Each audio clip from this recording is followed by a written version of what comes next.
Alrighty mga kaunggoy, it is I, Manong Jaire, back at it again with a brand new reaction video mga kaunggoy, no? So this reaction video is from Eric Paulo. Re-reactan natin to and self-talk Yossi. So actually, short film ba to? Or ilan? Okay, 2 minutes. So full film to. Short, very short film, right? 2 minutes mga kaunggoy, right? So re-reactan natin to. Right, so without further ado, let us start. Hopefully walang copyright yung music. That's a lot of smoke.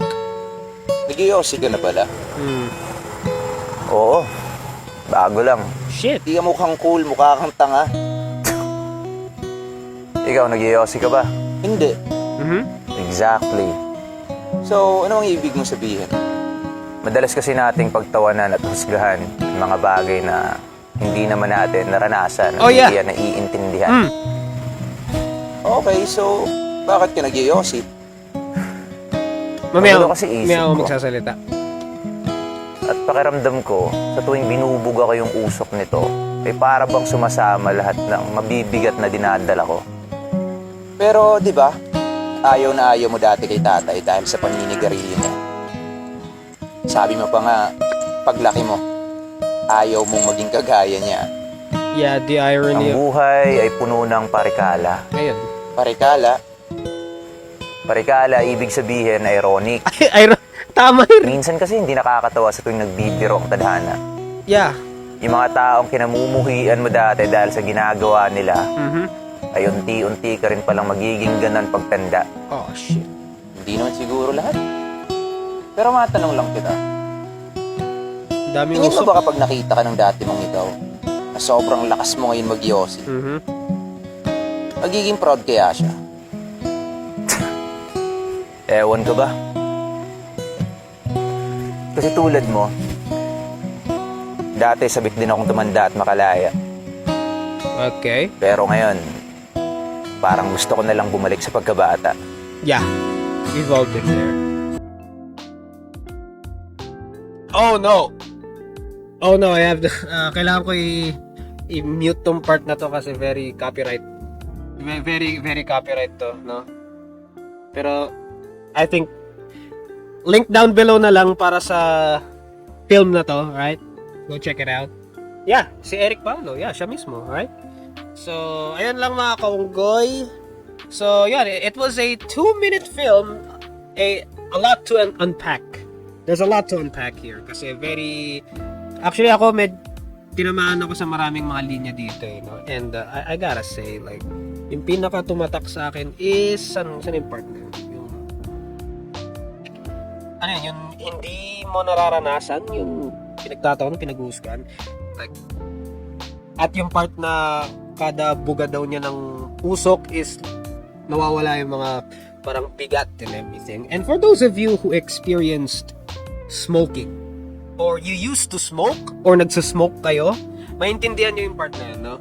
Kahit sa mga taong nag-iossi dati, tulad ko, nag-iossi ako ng dati, and really hits in the feels, right? Yung parang gusto, alam mo yung parang kada buga, parang may nawawalang bigat. Kasi nga parang, I don't know, ano ba science ng ano?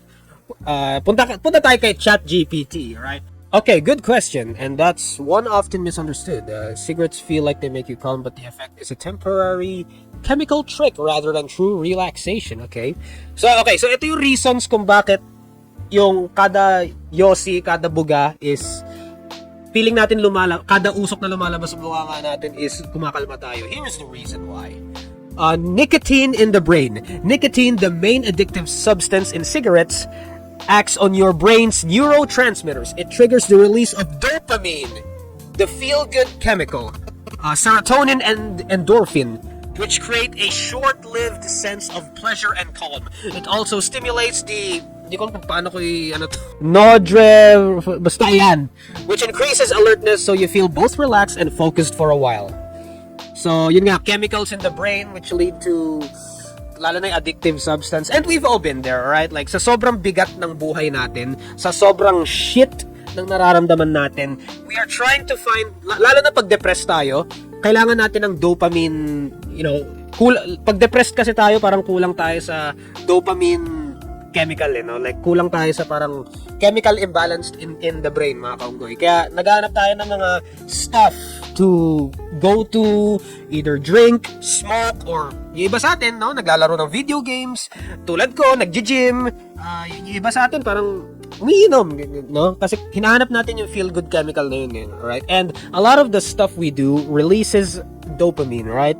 And lalo na yung mga chemical substance na yan, lalo na yung mga yosi, mga alak, it triggers the release of dopamine, mga kaunggoy. Okay, ito pa, isa pa, relief from withdrawal. For regular smokers, like we saw from the film, actually hindi siya regular, like bago lang daw siya nag-yosi, di ba? For regular smokers, that calm feeling is mostly relief from nicotine withdrawal. After a few hours without smoking, the body starts craving nicotine, causing irritability, anxiety, or restlessness. Kaya sila bumabalik sa yosi, Kaya yung mga regular smokers, actually may mga nakikita akong mga nag-yosi and nanginginig sila pag hindi sila nakaka-yosi ng mahabang oras na. So, I think that yun yung irritability and restlessness na tinatawag. Breathing ritual. Breathing and ritual. The act of smoking, slow inhale, slow exhale. Parang yun sa mga yoga shit, di ba? Yung breathe in, breathe out, parang ritual, breathing shit. Mimics deep breathing exercises used in relaxation, right? Yung mga ginagawa sa yoga and shit. Combine that with the familiar ritual, break time, social setting, and the brain learns to associate smoking with calmness, even though the nicotine itself is a stimulant. Okay, nicotine gives temporary calm, but it actually raises the heart rate and blood pressure, meaning your body is in mild stress mode. Oh shit. While in your mind feels soothed, so the calm is psychological, not physiological.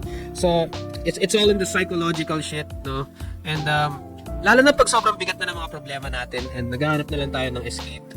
Ayun, we tend to lean to objects, food, alam niyo yun. Basta alam niyo yun, if you've experienced yung sobrang bigat na shit, yung sobrang daming problema, may hinahanap tayo talaga yung feel-good chemical, hinahanap talaga natin. Hinahanap natin yung parang, kahit sa konting sandalian lang, yung calm shit, yung calm from the storm, alright? So, this very tragic, pero you can learn a lot from that film, right? Ano pangalan ng film? Self-Talk Yossi. Okay, so a lot to unpack here. Feeling ko I could be here for a while, pero ayoko maging masyadong mahaba tong video na to. And I think natakil na natin yung semi-scientific shit ng video na to. Kasi yun lang naman, mga kakoy. I kind of want to mix like parang konting psychology, konting science, right? Sa mga ibang reactions natin dito, mga kakoy. Alright? Okay, so ayun lang naman. Kayo ba? Like, what are your thoughts on this film? Check out if you want to watch the film without any interruptions, then I'll link down below, right? Self-Talk Yossi by Eric Paulo, mga kakoy. And that's the bottom line because Manong Jana said so. Alright, I gotta head out.